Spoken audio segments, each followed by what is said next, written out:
반갑습니다, 여러분. 루트원 선생님과 함께하는 물리시간 돌아왔습니다. 지난 시간에 배웠던 중력 공부 확실하게 이해되셨는지 도움이 많이 되셨으면 합니다. 자, 오늘 시간에는 여러분과 함께 배우는 파트는 키워드 2로 역학적 시스템과 안전에 대해서 같이 공부해 보도록 하겠습니다. 자, 먼저 왼쪽을 보시면 뉴턴의 운동 법칙이 나와 있네요. 자, 뉴턴의 운동 법칙은 제1법칙, 제2법칙, 제3법칙 이렇게 세 가지로 구성되어 있고요. 첫 번째 법칙은 관성의 법칙, 두 번째는 가속도 법칙, 세 번째는 작용과 반작용 법칙 이렇게 세 가지로 구성되어 있습니다. 그렇다면 이거에 대해서 우리가 정확히 이해할 필요가 있으니까 이것에 대해서 잠깐 설명을 해볼게요. 자, 물체가 움직인다라고 하게 되면 무엇을 갖고 있다? 속력을 갖고 있다. 또한 물체의 속력이 변한다라고 하면 속도 변화량이 있으니까 가속도를 갖고 있구나. 자, 그러면 얼만큼 변하니? 라고 했을 때는 낮은 속도에서 처음 속도를 뺀다라고 했죠. 그리고 낮은 속도에서 처음 속도를 뺀 것은 가속도와 시간의 곱으로 표현한다라는 걸 지난 시간에 배웠습니다.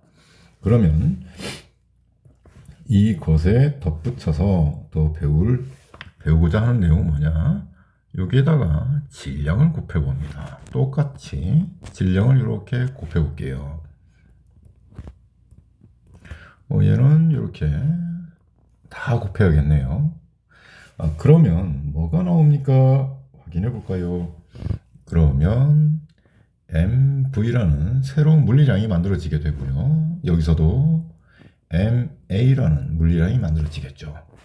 그럼 요건 좀 기니까 좀 써볼게요. MV에서 MV0 뺀 것은 MAT다. 이렇게 적을 수 있겠죠. 자, 첫 번째 것을요, 우리는 무엇이라고 표현합니까? 라고 하면 바로 이것을 운동량이라고 표현합니다. 두 번째 건 알고 있겠죠. MA니까 뭐죠? 힘. 자, 그러나 힘 대신에 무슨 힘? 알짜 힘. 이렇게 써줘야 되겠죠. 자, 그럼 세 번째는요. 좀 전에 배웠듯이 운동량에서 처음 운동량을 뺀 거니까 바로 이것은 운동량 변화량입니다. 자, 그러면 우변에 있는 MAT는 뭐냐라고 했을 때 보시면 MA는 F고 그러면 힘 곱하기 시간으로 표현이 될 것이고 이때 나온 이 물리량을 우리가 바로 충격량이라고 배우게 됩니다. 자, 따라서 이번 시간에는 집중적으로 배우는 내용이 등장했네요. 바로 충격량 그리고 운동량에 대해서 다루게 됩니다. 자, 그러기에 앞서서 먼저 우리가 꼭 정확히 이해하고 넘어가야 되는 부분이 뭐냐? 바로 관성이죠. 관성의 시작은 갈릴레이의 사고 실험으로부터 비롯됩니다. 자, 그렇다면 갈릴레이가 왜 이런 사고 실험을 하게 됐느냐라고 하면 그에 앞서서 그리스 시대의 아리스토텔레스라는 철학자 분께서 운동학상에서 내용을 정리한 게 있죠. 자, 모든 움직이는 물체는 정지하는 게 자연스러운 현상이다 라고 이렇게 내용을 정리하셨어요. 그리고 그때 모든 사람들은 그렇구나 라고 이렇게 받아들이면서 생활을 한 거죠. 거기에 대해서 더 깊게 왜 그럴까라는 생각은 안 하고 아리스토텔레스 할아버지 말씀이니까 무조건 믿자라고 받아들였던 거죠. 그 부분에 대해서 갈릴레이가 바로 사고 실험을 한 겁니다. 이때 사고 실험이란 것은 직접 실험을 하는 게 아니라 머릿속으로 상상을 통해서 논리적인 어떤 실험을 한다. 그래서 사고 실험이라고 표현하는 겁니다. 그러므로 갈릴레이가 이렇게 물체의 운동에 대해서 관성에 대한 개념을 도입했고 그것을 유추하게 되었죠. 따라서 마찰이나 공기 저항이 없을 때 운동하는 물체에 힘이 작용하지 않으면 물체는 등속 직선 운동을 계속할 것이다 라고 유추하게 됩니다. 이러한 내용을 뉴턴이 다시 법칙화한 거죠. 재정의한 겁니다. 따라서 관성의 법칙, 힘이 작용하지 않는다면 물체는 운동 상태를 유지한다. 이것이 바로 제1법칙이고요. 그래서 관성에 대해서 아주 중요하게 다루게 되는 겁니다. 자, 물체가 원래 운동 상태를 뭐하고 하죠? 유지하려고 하는 성질을 관성이라고 하는 것이죠. 성질입니다. 그럼 이것을 정리할게요. 자, 모든 물체에는 질량이라는 고유한 양이 들어가 있죠. 이 고유한 질량이라는 것에 의해서 이 물체는 어떤 성질을 갖습니까? 관성이라는 성질을 갖게 되는 것이죠. 따라서 관성도 양적인 개념으로 들어가게 되면 관성의 크기라고 표현할 수 있겠고, 관성의 크기는 다시 앞서서 질량에 의해서 관성의 성질이 나오니까 관성의 크기는 바로 질량의 크기에 비례한다. 이렇게 해석하는 겁니다. 자, 그러면 여기 나와 있죠? 질량이 클수록 관성이 어떻다? 크다. 그래서 관성의 크기는 무엇에 비례한다? 질량. 이렇게 정리할 수 있습니다. 자, 그러면 힘이 작용하지 않아? 오케이. 그러면 정지해 있던 물체는 계속 정지하고 운동하는 물체는 계속 등속 직선을 운동하니까 운동 상태에서 나누어서 생각해 보면 정지해 있을 때도 관성을 갖고 운동하고 있을 때도 관성을 갖고 있으니까 두 가지로 분류해 보자. 그러므로 정지 관성과 운동 관성 이렇게 나눌 수도 있습니다.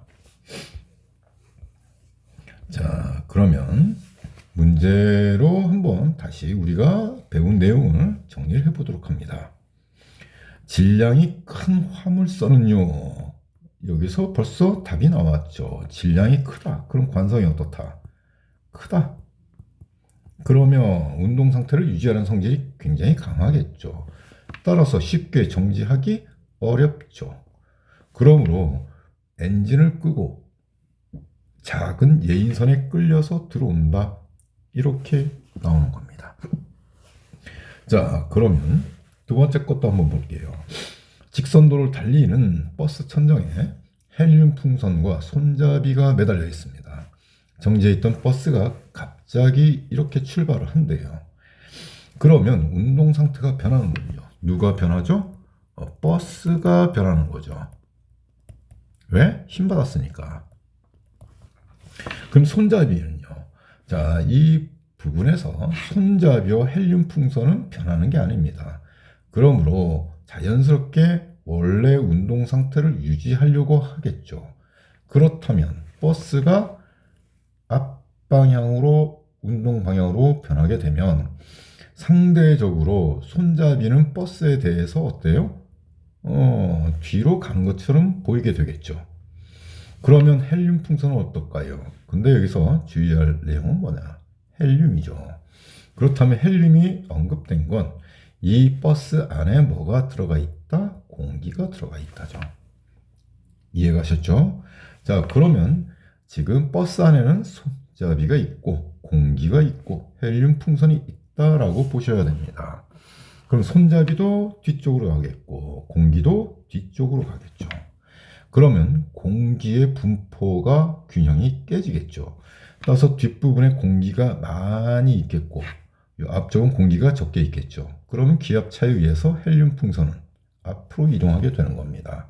자, 요거 잘 이해를 해주시면 좋을 것 같아요. 이해 무조건. 안 되면 전화해. 자, 그러면 이제 운동량과 충격량 들어갑니다. 그럼 다시 운동량과 충격량 아까 적었죠? 자, 나중 속도에서 처음 속도를 뺀 것은 가속도와 시간의 곱이다. 그런데 여기에다가 뭘 곱한다? 질량을 곱한다. 그러면 자, 나중 운동량에서 처음 운동량을 뺀 것은 힘과 시간의 곱. 다시 말해서 FT가 되고 이것을 우리가 뭐라고 한다? 충격량이라고 한다. 그럼 얘는 무엇이라고 한다? 운동량 변화량이라고 한다. 그리고 특히 MV의 구조를 운동량이라고 한다. 자, 정의 한번 살펴봅니다. 운동하는 물체의 운동 효과를 나타내는 물리량으로서 MV, 기호는 P입니다. 자, 원래 운동량을 나타내는 의미는 모멘텀입니다. 그래서 M이라는 기호를 써야 되는데 m은 질량이 벌써 쓰고 있으니까 뉴턴님께서 그것까지 생각하셨는지 m이라는 기호 대신에 p라는 기호를 사용했어요. 자, 이 p라는 기호는 뉴턴 이전에, 중세시대 이전에, 르네상스 이전의 중세시대 임페투스라는 그런 라틴어에서 비롯됐다라는 설도 있습니다. 자, 충격량 말 그대로 임팩트의 약자죠. 자, 다시 한번 확인합니다. 운동량은요, 질량과 속도의 곱이다. 충격량은 힘과 시간의 곱이다. 그런데 이 식에서 보면 운동량의 변화량은 충격량과 같은 거니까 결국 단위는 서로 동일하다. 표현만 다를 뿐 의미는 같다가 됩니다. 따라서 운동량의 단위와 충격량의 단위는 이렇게 다르게 표현되지만 이 의미는 서로 같다. 꼭 기억하셔야 되고, 운동량은요 항상 방향이 포함되어 있습니다. 그러므로 속도의 방향과 같은 방향으로 운동량을 갖고 있다 라고 하셔야 되고, 충격량은 힘에 의한 것이니까 힘의 방향과 같다, 이렇게 이해해 주시면 좋을 것 같습니다. 자, 그러면 그래프가 나온다 한번 확인해 봅시다. X축은 시간, Y축은 힘입니다. 자, 동일하죠? 자, 그럼 우리가 그때 그래프에서 우리가 해석할 때 꼭 무엇을 확인해라 라고 하면 넓이, 그 다음에 기울기, 이것은 꼭 내가 확인해야 한다라고 했습니다. 이때 넓이를 확인해 보자면 시간과 힘의 곱이니까 바로 충격량이 되는 것을 확인할 수 있겠네요. 자, 따라서 넓이는 항상 뭐다? 충격량이다 라는 것을 꼭 기억해 주시면 좋을 것 같습니다. 자, 문제를 통해서 다시 한번 이해해 보도록 할게요.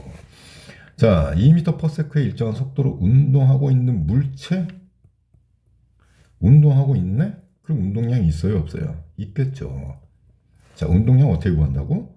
질량 곱하기 뭐라고? 속도라고 했죠. 자, 그럼 질량을 확인해 보니까 5kg이라고 나왔으니까 그냥 단순히 숫자로 표현할게요. 그럼 10이 되겠군요. 그럼 단위 한번 써볼까요? 질량과 속도의 곱이니까 kg m/s다. 이렇게 설정하면 되는 겁니다. 자, 그런데 운동 방향으로 작용한 힘의 크기. 자, 여기서 다시 운동 방향과 어떻다? 같다. 그러면 운동 방향과 같으면 속도가 어떻게 된다? 증가한다 라고 했었죠. 자, 그러면 두 번째, 충격량. 그럼 얼마니? 그럼 충격량 그래프에서 뭘 구하는 거다? 넓이를 구하는 거다. 그런데 여기 문제에서 주어진 조건은 3초네요. 그럼 3초 동안의 충격량은 얼마입니까? 라고 하면 넓이를 구해보면 30이 되겠구나. 자, 단위도 한번 쓰는 거 연습해 봅니다. 자, 뭐 힘과 뭐 시간의 곱이니까 단위는 뉴턴 세크다. 그러면 세 번째 정리해야겠죠. 자, 충격량이 뭐다? 운동량의 변화량이다. 그래서 처음에 10이라는 운동량을 갖고 있는데 얼마가 변했다? 30이 변했다. 그래서 얼마가 되어야 된다? 40이라는 운동량을 가져야 한다가 되겠죠. 그러므로 이것은 또다시 질량 곱하기 속도로 이렇게 표현할 수 있겠죠.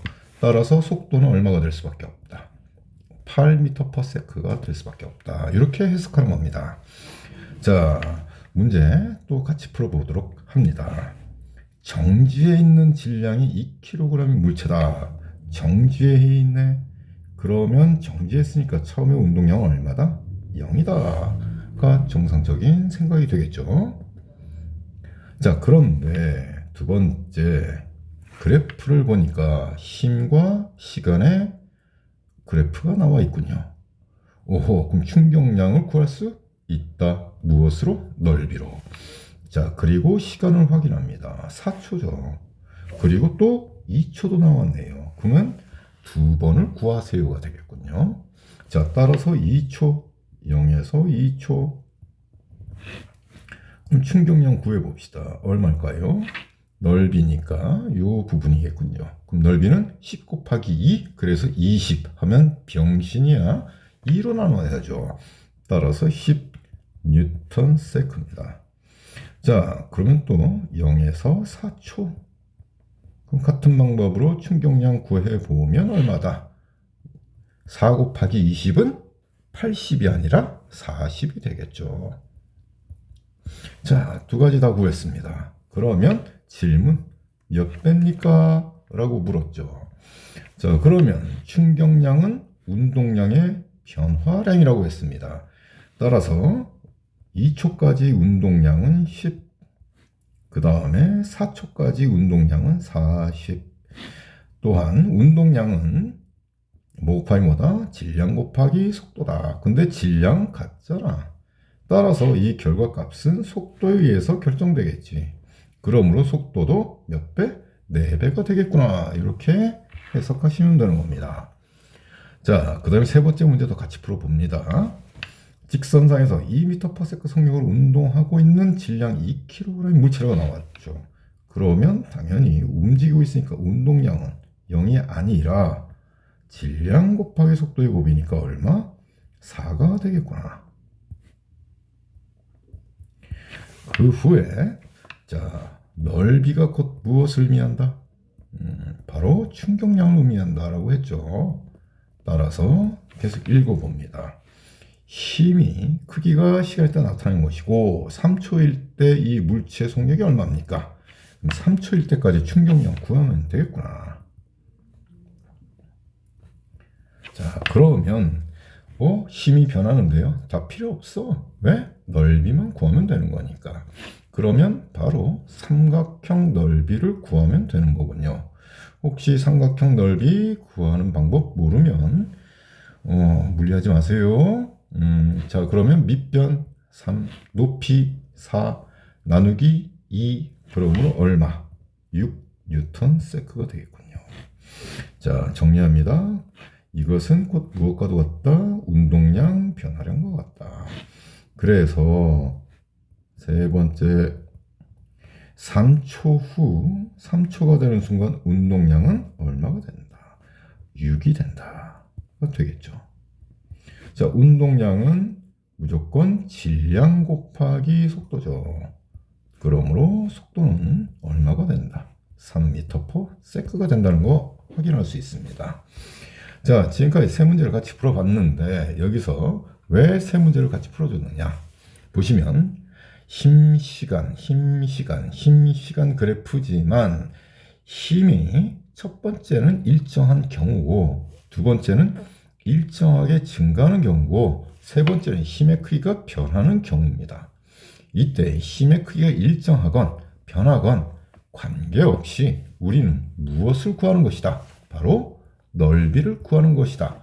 이것을 정확히 이해하자고 선생님은 강조하기 위해서 문제를 풀어준 겁니다. 꼭 기억하세요. 충격량 어떻게 구해? 넓이야. 그러면 충격량은 곧 또 뭐야? 운동량 변화량이야. 운동량 변화량 어떻게 구해? 넓이를 구하면 되는 것이다. 이렇게 해서 문제 잘 풀 수 있는 실력을 갖추길 바라요. 자, 그 다음 배워야 될 건 뭐냐? 운동량과 충격량의 관계인데 미리 언급했습니다. 그리고 문제를 통해서도 우리가 배웠죠. 충격량은 곧 뭐다? 운동량의 변화량이다 라는 것을 꼭 기억해 주시고 그것을 확인하는 식도 이렇게 나와 있죠. 자, 바로 문제를 통해서 이해를 해봅니다. 자, 확인해 볼게요. 질량이 같은 두 물체라고 나왔으니까 A도 M, B도 M 이렇게 써주면 되겠죠. 그 다음 일정한 속도는 서로 달라야겠죠. 속도가 달라야 충돌하겠지. 충돌 후 두 물체는 원래 운동하던 방향으로 운동했답니다. 충돌 시 B가 받은 충격량의 방향과 충돌 전 B의 운동 방향 사이의 관계를 그 까닭과 함께 서술하십시오 라고 나왔네요. 자, 같은 방향으로 움직인다. 그러면 충돌하기 위한 조건 확인. 충돌 조건 A가 B보다 어때야 된다? 빨라야 된다가 되는 것이죠. 그래야만 충돌 가능한 거죠. 그리고 충돌 후에 어떻다? 운동 방향이 변하지 않는다. 원래 운동하던 방향 운동했대요. 그렇다면 B는 속도가 어떻게 될까요? 증가하겠죠. 즉 충돌하는 과정에서 A가 B에게 이쪽 방향으로 힘을 작용하는 거니까 속도가 증가할 것이다. 그럼 그거에 대한 반작용은 B가 A에게 반대 방향 힘을 작용할 것이다. 그러므로 A는 속도가 어떻게 된다? 감소하겠죠. 자, 따라서 충격량의 방향은 B가 운동하고 있는 방향과 서로 같겠죠. 확인되셨나요? 자, 이렇게 해석하시면 됩니다. 자, 운동량의 방향 다시 한번 확인합니다. 속도만 방향 갖고 있어요. 그래서 운동량 방향은 속도 방향과 같습니다. 자, 충격량은 힘에 의해서 결정되는 거니까 충격량의 방향은 힘의 방향과 같다. 이거 구분 잘 하시고요. 자, 또다시 문제 푸는 방법 계속 선생님과 함께 연습해 봅니다. 자, 먼저 그래프를 확인해 볼게요. 시간이고 운동량이네, 힘이 아니네, 운동량이네. 그런데 그래프를 보니까 운동량이 어떻게 된다? 변하네. 자, 그래프에서는 무조건 닥치고 뭐 넓이 또는 뭐 기울기를 구해라. 그러면 여기서 넓이를 구하려고 하면 시간과 운동량이 곱인데 이거는 안 배웠습니다. 따라서 굳이 넓이를 내가 해석할 이유는 없다는 얘기죠. 그렇다면 기울기는요? 라고 하면 다시 시간분의 뭐다? 운동량이다. 근데 더 정확하게 운동량 변화량이다가 되는 거죠. 어라?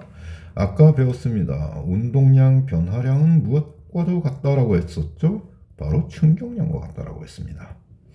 그러면 충격량은 뭐 곱하기 뭐다? 힘 곱하기 시간이다. 아, 그러면 얘를 다시 뭐로 정리할 수 있을까요? 힘으로 정리할 수 있죠. 자, 이때 이 힘을 우리는 뭐라고 부릅니까? 외워. 충격력이라고 합니다. 또 다르게 또 뭐로 표현합니까? 평균력이라고 합니다. 따라서 평균력, 충격력 요거 꼭 외워라. 알겠죠? 따라서 정리합니다. 2초 동안에 얼마가 변했어요? 6이 변했죠. 그럼 힘은 얼마일까요? 3N. 이렇게 하면 되는 겁니다. 자, 8번 들어가 볼게요. 어라, 공이 지가 알아서 벽과 충돌해서 튕겨져 나오는군요. 그럼 요 사이에서 바로 요거 잘 익혀두셔야 됩니다. 벽으로부터 뭘 받아? 충격량을 받죠. 그래서 이렇게 쓰는 겁니다. 벽으로부터 받은 충격량. 이렇게 써줘야 되는 겁니다. 의 크기는 물체의 운동량 변화량과 어떻다? 같다. 요 서술형 나오니까 서술형 대비해서 써주는 거예요. 내가 뭐 할 짓거리 없어서 이거 써주겠어요? 나 쓰는 거 싫어하는데 글씨는 이쁘지만. 자, 다시 서술형을 대비해서 어떻게 쓴다? 벽으로부터 받은 충격량의 크기는 물체 운동량 변화량의 크기와 어떻다? 같다. 이렇게 써주면 아주 깔끔한 서술형 답안이 됩니다. 자, 그리고 충격량 나왔고 운동량 변화량 크기 나왔으니까 이제 확인해 봐야겠죠. 자, 확인 들어갑니다. 자, 첫 번째, 처음 운동량 얼마? 질량과 속도의 곱이다 라고 했으니까 25kg/m다. 그런데 충돌 후에 운동 방향을 살펴보니까 운동 방향이 어떻게 됐어요? 반대입니다. 자, 운동 방향이 바뀌었으니까 운동량은 운동 방향에 의해서 결정되는 거죠. 따라서 반대가 된 것을 우리가 나타낼 때 간략하게 부호를 사용합니다. 따라서 처음 운동 방향을 플러스로 잡으면 반대 방향의 운동 방향 마이너스가 되는 것이죠. 이해가셨나요? 자, 그러면 얼마가 됐는지 속도를 모르니까 알 수가 없죠. 따라서 두 번째, 충격량을 확인해 본다. 그랬더니 충격량 나왔군요. 얼마 나왔습니까? 45N 세크가 나왔어요. 확인되셨죠? 자, 그러면 변화량이 얼마인 걸 알 수 있다? 변화량이 45이다. 어쭈구리, 그럼 25에서 얼마가 돼야 45가 됩니까? 라고 했을 때 70입니다 하면 개병신입니다. 왜? 얘가 플러스고 얘가 플러스인 경우니까 이거는 아닌 것이죠. 많이 틀리니까 내가 해주는 거야.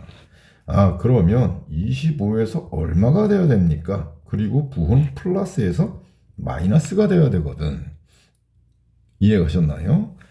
그러므로 얼마가 변해야 해? 45가 변해야 돼. 그럼 25에서 다시 20 더 가야 되니까 바로 마이너스 20이 돼야 되는 겁니다.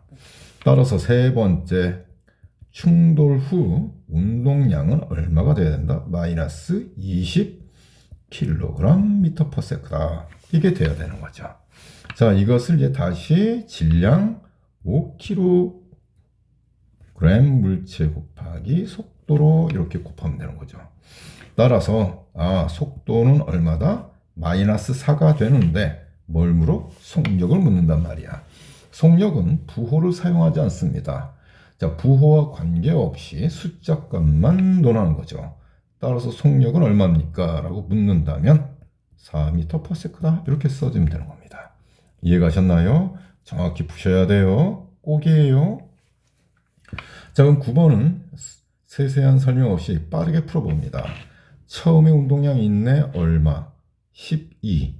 그런데 충돌 후 방향이 변했네? 그럼 부호 써야지. 자, 그러면 얘는 충돌하고 나서 반대 방향으로 5m/s 속력 갔네? 질량은 변해 안 변해? 안 변하니까 2kg지. 그럼 마이너스 얼마로 쓰면 될까? 10kg/ms라고 쓰면 되겠죠. 약 12kg/s. 비교해 볼까? 변했네? 얼마큼 변했을까? 그러면 계산 잘 하셔야죠. 얼마가 변했어요? 마이너스 22kg/ms가 변한 것이죠. 이것이 곧 무엇을 의미해? 운동량 변화량이니까 무엇과 같아야 해? 충격량과 같아야 되는 거지. 됐죠? 자, 그럼 1번. 충격량 크기를 물어? 알았어. 부호 빼? 따라서 22. 자, 단위 뉴턴 세크 이렇게 써주면 되겠죠.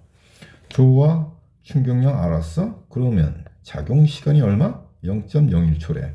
그러면 충격량은 뭐 곱하기 뭐야? 신 곱하기 시간이죠. 근데 충격량이 얼마야? 21에. 시간은 0.01이래. 그럼 힘이 얼마니? 라고 했을 때 당연히 이건 얼마지? 라고 했는데 0.01? 그럼 계산하기 힘든데요? 란 말 하면은 안 돼. 뽀뽀해 줄 거야. 따라서 22에다 얼마 곱해? 0 2개 붙이면 되죠. 그러므로 2200N이다 라고 하면 되는 겁니다. 쉽죠? 나랑 하면 물리 쉬워요. 자, 그럼 이번에는 충격량을 크게 한다. 그럼 다시 충격량을 살펴보자. FT는 바로 충격량인데 이 충격량을 크게 하고 싶어? 그러면 방법은 힘을 증가시키거나 또는 시간을 증가시키거나 또는 둘 다 증가시키거나 여러 가지가 있겠죠. 자, 그러면 주로 뭘 갖고 다루는지 확인해 봅니다. 자, 시간이 길거나 힘이 클수록 충격량 커지니까 운동량 변화량도 커진다. 그럼 그거에 대한 예가 나옵니다. 대포, 야구공을 밀어쳐 아니면 큰 힘으로 쳐 또는 활, 시위 크게 당겨 이런 것들이 대표적인 예가 됩니다. 그리고 이것에 대한 문제가 항상 자주 등장한다는 게 문제죠. 그럼 이거에 대한 내용을 문제와 같이 해석해 봅니다. 자, 원주민이 있네요. 나와는 다릅니다. 내가 아니에요.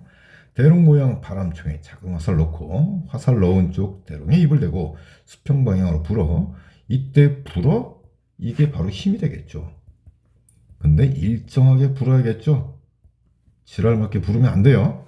자, 화살을 쏘는 모습을 나타낸 것이다. 같은 크기 힘으로 불어도 길이가 길어? 힘은 같은데? 그러면 뭐요? 시간이 길어지겠지. 됐죠? 그러므로 더욱 멀리 날아간다. 정리. 일정한 크기의 힘으로 작용하는 시간을 늘리면 운동량 변화량도 증가한다. 이렇게 하면 되겠죠. 자, 같은 원리죠. 자, 대포가 요만해 짧아. 그럼 뿅 이렇게 떨어지겠지. 근데 대포가 길어. 뿅 하고 날아가겠죠. 자, 더 멀리 날아가 떨어진다. 그럼 속도가 더 크다. 그럼 운동량도 어떻다? 크다가 되는 것이죠. 자, 이때 야구 선수의 모습인데 야구 방망이로 공을 칠 때 여기 문장을 잘 보십시오. 길게 끝까지 휘두른다. 그러면 길게니까 뭐 시간을 늘린다. 그러면 충격량이 어떻다? 오호, 그럼 충격량도 커진다. 그러면 운동량 변화량도 어떻다? 커진다. 이렇게 되겠죠. 자, 그리고 참고로 운동량 보존 법칙을 우리가 확인해 봐야 하는데 외부에서 힘이 작용하지 않으면 이라는 이 첫 문장은 바로 조건입니다. 뭐? 운동량 보존 법칙이 성립하기 위한 필수 조건이에요. 따라서 외부에서 힘이 작용하지 않을 때 나타나는 법칙입니다. 이때 두 물체의 운동량 총합은 항상 일정하게 보존된다. 이것이 바로 운동량 보존 법칙입니다. 자, 충돌할 때, 충돌 전과 충돌 후 운동량의 합은 어떻다? 항상 같다. 이 말이 무엇을 의미하니? 라고 하면, 자, 얘와 얘가 가다가 충돌합니다. 그러면 얘 운동량 변하겠죠. 그러면 마찬가지로 B도 어때요? 운동량 변하겠죠. 이때 얘는 마이너스 운동량 방향으로 놓으면 마이너스라고 하면 얘는 방향으로 따지면 플러스가 됩니다. 됐죠? 그러면 서로 변화된 운동량을 합하면 항상 0이 되는 걸 알 수 있어요. 이것을 뭐로 해석합니까? 작용과 반작용으로 우리가 설명할 수 있는 거예요. 다시, 자, 충돌하는 과정에서 A가 B를 밀면 동시에 B도 A를 민다. 뭐다? 작용 반작용이라는 얘기죠. 그리고 작용 반작용은 힘의 방향은 서로 반대가 되고 힘의 크기는 서로 어떻다? 같다. 라는 특징을 갖고 있잖아. 그리고 충돌하는 과정에서 작용하는 시간은 서로 같겠죠. 따라서 반대 방향에 같은 크기의 힘으로 같은 시간 동안 작용하니까 충격량은 서로 어떻다? 같다. 그렇다면 운동량의 변화량도 서로 어떻다? 같다. 하지만 힘의 방향이 반대가 되니까 운동량의 변화량도 방향이 반대가 되겠지. 그리고 변화된 운동량 변화량 A와 B의 운동량 변화량을 합하면 그 결과값은 항상 0이 되므로 변하는 것이 없다. 따라서 운동량 총합은 어떻다? 항상 같다. 이것이 바로 운동량 보존 법칙입니다.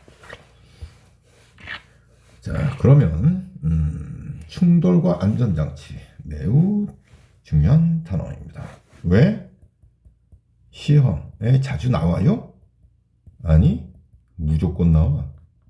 그러니까 필수지. 그래서 집중해서 공부합시다. 자, 먼저 충격력 아까 배웠죠. 자, 물체가 충돌할 때 받는 힘, 단위 시간 또한 운동량 변화량과 같다. 그래서 이것을 다시 식으로 쓰세요 라고 하면 F는 뭐예요? 시간분의 운동량 변화량이다. 이게 됩니다. 자, 충격량의 특징 다시 한번 살펴볼게요. 같은 크기의 힘이 작용한대요. 그럼 충격량은 힘이 작용하는 시간이 길수록 커진대요. 또 충격량이 같을 때 충돌 시간이 길수록 충격력이 작아진대요. 자, 요거. 그래서 요 첫 번째 문장에서 해당되는 예가 뭐였죠? 대포. 그 다음에 대롱. 기억나죠? 요것이고. 얘를 이제부터 다룬다는 얘기죠. 얘는 같은 내용이 아니에요. 서로 다른 내용입니다. 그래서 구분 잘 하셔야 해요. 자, 예를 봅시다. 시간과 힘 그래프니까 뭘 연산해라? 넓이. 넓이가 무엇을 의미하는 거다? 충격량. 그래프가 다른데요? 다를 수 있다고 했지. 우리 뭐만 본다고? 넓이. 자, 그러면 A라는 것을 보면 작용한 시간이 짧아요. 하지만 힘은 커요. B는 작용한 시간은 길어요. 하지만 상대적으로 작용한 힘은 작아요. 그러나 넓이는 어떻다? 같다. 그러면 두 물체는 충격량이 같은 겁니다. 이렇게. 그리고 시간은 다르죠. 그러니까 힘도 다르다. 이것만 알면 문제는 무조건 풀 수 있습니다. 그러면 해볼까요? 자, 정지해 있는 질량이 0.5입니다. 근데 일정한 힘 2N을 몇 초? 2초간 가해줬대요. 자, 그러면 충격량 구할 수 있는 거죠. 충격량 얼마입니까? 2 곱하기 2니까 4Nm/s다. 자, 처음 운동량 얼마다? 정지해 있었으니까 0이다. 그러면 나중 운동량은 얼마가 돼야 된다? 충격량만큼 변해야죠. 따라서 4가 되겠죠. 자, 질량이 얼마였다? 0.5kg이었다.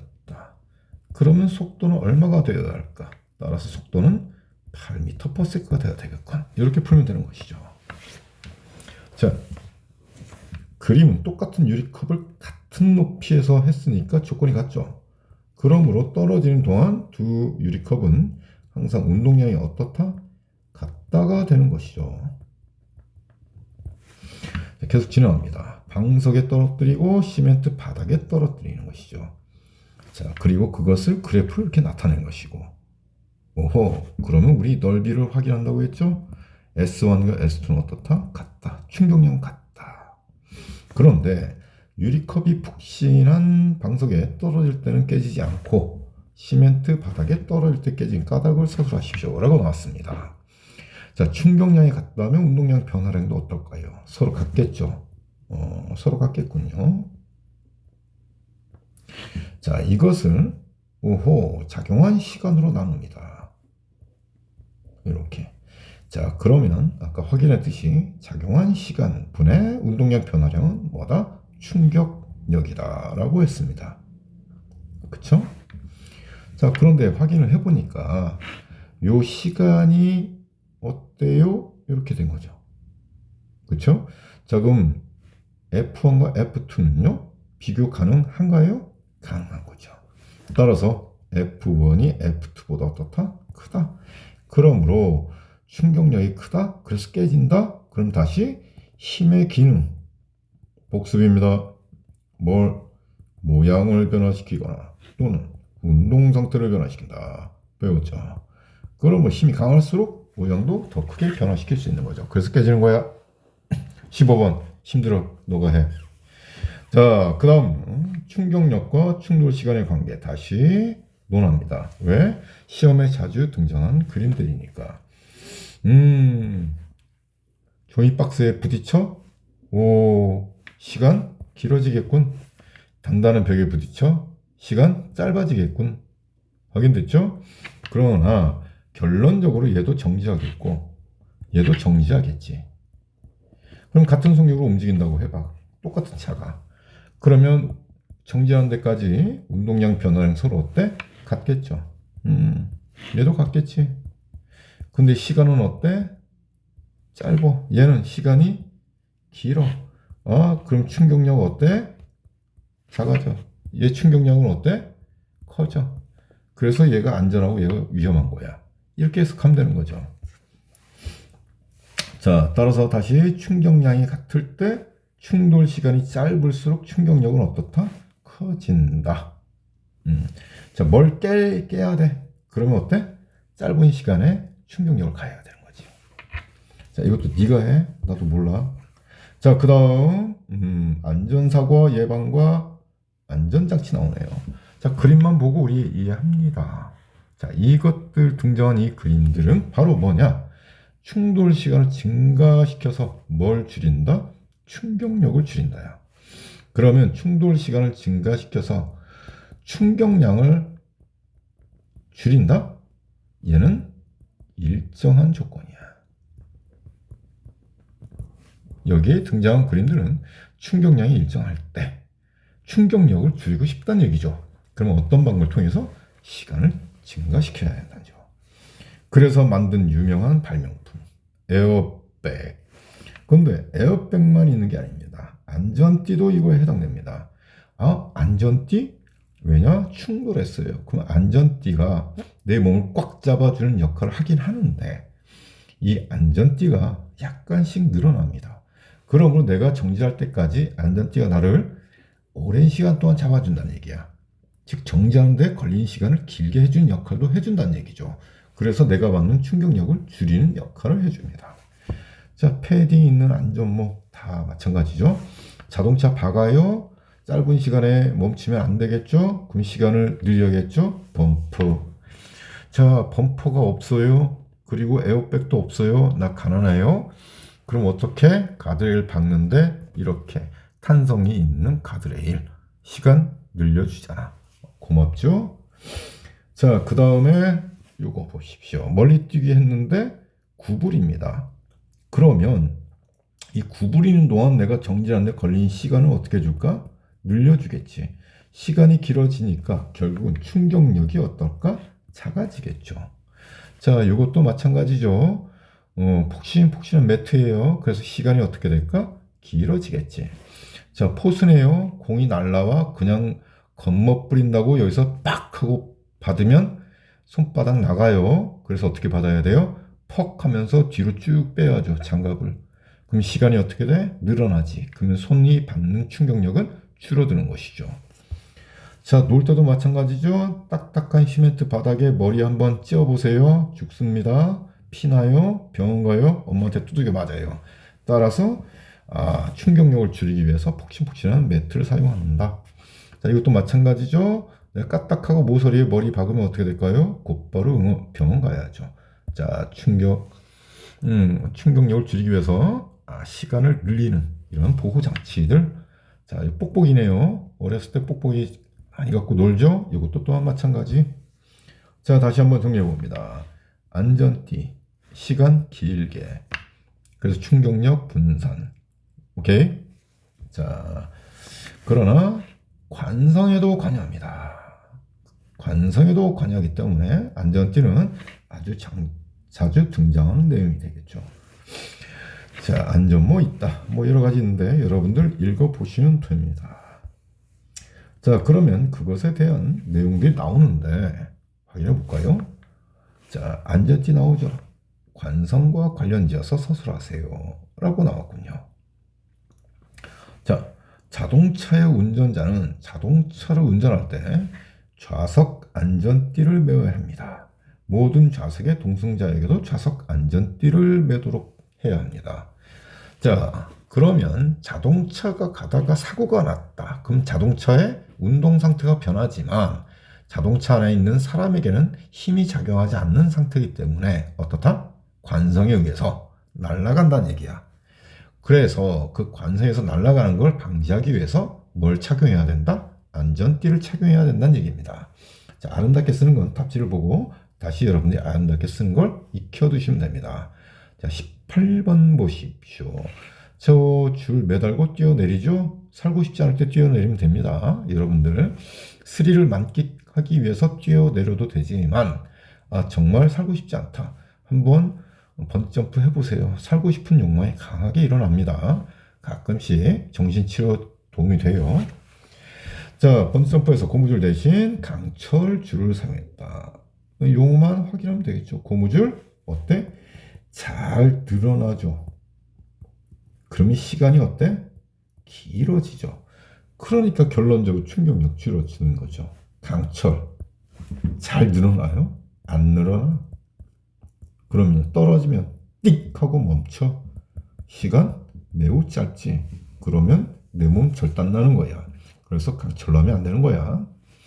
자, 여기도 마찬가지겠죠. 그냥 멋부리고 요거 아니고 바로 이렇게 쓰면은 무릎 나갑니다.